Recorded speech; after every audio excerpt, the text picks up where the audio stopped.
Well, there's a big face-off now over the teaser of this film. The BJP has slammed the Kerala government over what it calls an attempt to suppress not just creative liberty but free speech as well. The IT cell head of the BJP, Mr. Amit Malviya, has now tweeted saying that the Kerala Stories movie teaser has run into rough weather with powerful forces trying to scuttle the film.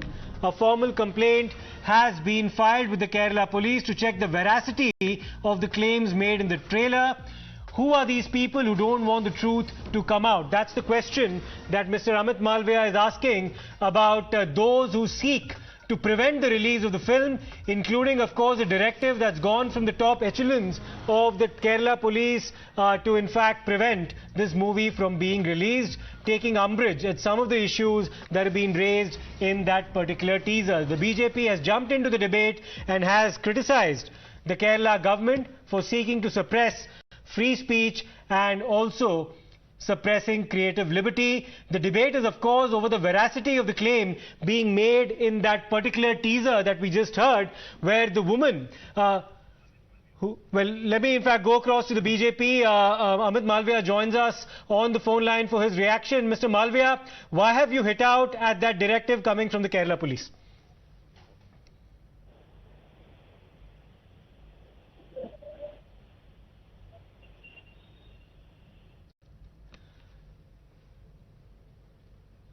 We'll try to connect Mr. Malviya once again.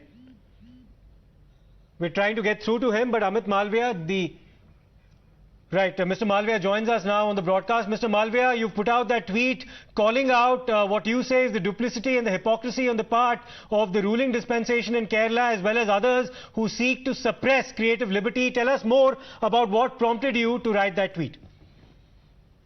Suppress creative liberties, but suppress truth. We cannot deny the fact that Kerala is seeing deep-rooted radicalization. There is a concerted attempt to wean away women from various communities and convert them into Islam, and then finally use them as carriers in war zones, use them as conduits in terror, drugs, and so on and so forth. It's not me who's saying it, but it's born out of facts.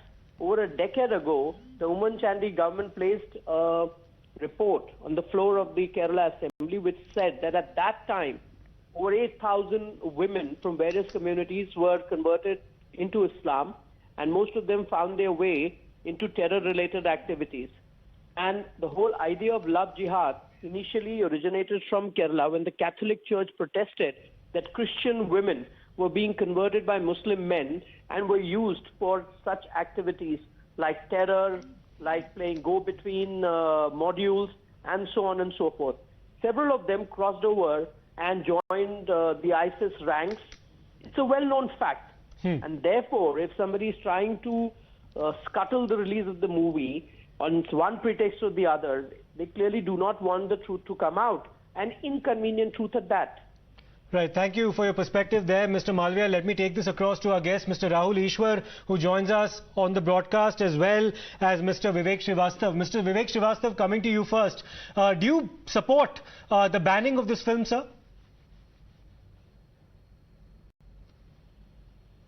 People have seen it. It's only when we see the film fully, a proper decision can be taken. That is number one. Yes. The teaser is here, but the teaser does not look very genuine. 32,000 is a huge amount of number, and it looks like a film which is politically motivated. And although I should not be making this comment without watching the full movie, and Mr. Amit Malviya's comments are highly deplorable. The same party, the Bharatiya Janata Party, the same RSS, which is, scrutinizing every film that is coming out. They don't like Saif Ali Khan being Ravan. They don't like the dress of Ravan. They don't like the beard of Ravan. They say he's looking like a jihadi. Now, these are the people, we don't want their lectures on freedom of expression. We respect the freedom of expression. If something is wrong in Kerala, it is being taken care of. We tried to scuttle the PFI when we felt it was wrong. We were the first government which raised the issues regarding the PFI, and not today but years ago. And the same BJP was so late in acting. So today, previous news Right, Mr. Srivastava, if I may just interrupt you there, couple of things. At least you've said that it's just a 1 minute 20-second teaser so far, so one can't jump to conclusions, and therefore you do not support the ban as of now. You will wait to watch the film. But you also said that the number 32,000 seems extremely exaggerated. But if one actually watches the entire teaser, and Rahul Ishwar, coming to you, the woman in question is not saying that 32,000 women from the state of Kerala have been converted to Islam and made ISIS terrorists. The 32,000 figure that she cites at the initial part of the teaser is an overall number. She comes to Kerala much later in her monologue there. So is the 32,000 number now being bandied about and sought to be misrepresented as being uttered only in the context of Kerala? That's the question to be asked to Mr. Rahul Ishwar. 2 or 3 submissions. I am a proud Malayali, Kerala myself. I know I am proud of my state, and we have tremendous achievements in many fields, from the royal era to the later political parties, and we are proud of it. But second, there is an issue of radicalization. We cannot close our eyes to it. It's a matter of fact that the present Chief Minister, Sri Pinarayi Vijayan, went on record to say that nearly 100 people have left and joined ISIS. And please remember, Kerala is a heaven of secularism and pluralism. Why should people go and join ISIS from Kerala? Is a serious question that we should think about. So there is a strand of Islamist radicalism we cannot deny, and we cannot brush it under the carpet. Even the movie, it is said, that also includes V.S. Achyutanandan, a former Chief Minister of Kerala, a Politburo member, one of the senior most communist leaders of India, categorically saying on record that in 20 years, for organizations like Islamist organizations like Popular Front of India has an agenda to convert Kerala into an Islamic state. Absolutely. So this is on If I could just interrupt you, he made that comment when he was Chief Minister, and this happened shortly after the hacking of the hand of Professor T.J. Joseph by members of the PFI. Let's also listen into some more political reactions. I'd urge our guests to stay with us. The Congress party has now reacted, saying this is extremely unfortunate and it should be discouraged. That's Mr. Shashi Tharoor of the Congress. For thousands of years has been a history of coexistence, and I think this kind of extreme kind of propaganda on either side is extremely unfortunate and should be discouraged. I hope that appropriate action is taken against the spreading of this sort of malicious disinformation, if the sources are accurate. I have to say that because I have not seen this trailer myself. Let me take this across to Mr. Srivastava. Mr. Srivastava, there you had it, the Member of Parliament from Thiruvananthapuram, Mr. Tharoor, himself saying it. Aren't people simply jumping the gun based on having just watched a 1 minute 20-second teaser without the movie even actually coming up? See, since 2014, since the Modi government has come to power, you need to understand it's a different India today. You are sitting on a volcano ready to explode. The way religious hatred has been preached systematically and in an organized way by the RSS, the VHP, the Pandrang Dal and the BJP, so much of hatred and Hindu versus Muslim is being put into the minds of the common man day in and day out.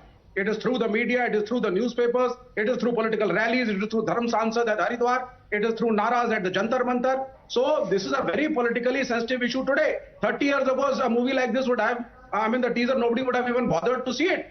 But today, such movies should be discouraged because they are spreading the wrong message regarding particular religions in the society. But we haven't even seen the film, Mr. Srivastava. Are we trying to misread what the movie is seeking to convey? Let me take this across to Mr. Rahul Ishwar. It's just a 80-second teaser, Mr. Ishwar. Are people jumping to conclusions right now? And you and I may object to the use of the word love jihad, but the racket of alleged illegal conversions, seeking to convert non-Muslim women to the religion and even have them join radicalized groups is something that it's a concern that even Christian groups in the state of Kerala have raised, not just Hindu outfits. And please remember, there are real cases of, for example, people like Nimisha Fatima, whose mother is running from pillar to post. Her mother Bindu is running for pillar to post. She is right now lodged in Afghanistan jail, as far as we can understand. And there has been Sonia Sebastian from the Christian community who also suffered this. See, there are 2 points. One, one issue is that Ada Sharma's tweet mentioned that this 32,000 is from Kerala. Maybe she didn't articulate it really well. That might be a point of contention and debate. We can debate, but we cannot close our eyes to the realities that such things have happened in Kerala. Why should we close our eyes towards the truth. Let us be honest about issues. If there is an issue of radicalization, it is everyone's failure, including me, you, and everyone's failure. But unless we address the issue and unless we have de-radicalization, how do we say it? And one more thing, did Vivekji conveniently forget an 8-year-old boy was standing deaf to Hindus and Christians in Kerala? A 8 to 9-year-old child was standing, be ready for your funeral, and that was Popular Front of India. So there are strands of Islamist radicalism, and we should not forget it. And there has been a forced conversion lobby. That's the reason why we demand anti-forced conversion law, which Mahatma Gandhi demanded almost 85 years ago. Mahatma Gandhi, the father of the nation, the greatest secular icon, the greatest pluralist icon, wanted an anti-forced conversion law nearly 8 to 9 decades back. But even right now, the left liberals are afraid to even echo the argument. So there is an issue. We should not close our hands. We can debate whether it is 32,000 or less. But apart from the debate, there is a reality that has happened in Kerala. It should shock us. That is evident in Nimisha Fatima's case, Sonia Sebastian's case, and there has been some cases. Please don't let me get in a word now from Mr. Vivek Srivastava. Mr. Vivek Srivastava, you heard Mr. Rahul Ishwar there. Kerala was for many years the epicenter of the now banned Popular Front of India as well. And the fact that several former cadre of the PFI have actually gone on to join the ranks of the ISIS is also a reality. So what's your prescription? Because you said that you would wait to watch the entire film before you choose to ban it. Yes. Will you still hold on to that point of view? I have two important points to make to counter Rahulji. The first point is that you have to understand that in Hindu religion, the so-called Sanatan Dharam conversions, they do not encourage. They do not, and they never encourage the Dalits to enter the temples. They never encourage the Dalits to become priests of temples. They never encourage the Muslims to take up Hinduism. They never encourage the Christians to become Hindus. So you are close, you have a closed door approach, you know. So now if other people are encouraging, and now with Maharishi Mahesh Yogi going abroad, the Osho Ashram Rajneeshpuram in the United States, and ISKCON going abroad and trying to bring other communities into Hinduism, things have changed even regards Hinduism. So conversion is a reality, whether it is Hinduism or Islam. The debate on this will continue to rage. Mr. Ishwar and Mr. Srivastava, thank you for your input.